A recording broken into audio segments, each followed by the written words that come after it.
Activity 3, post reading. Produce the sound of the following letters. Number 1. Letter B. As in boy. Number 2.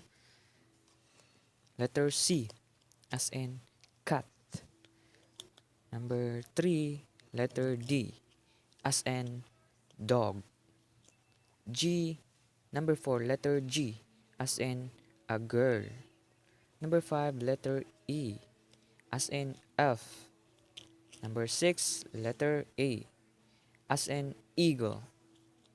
Number 7, I, as in eel.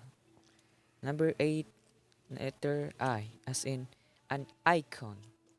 Number 9, letter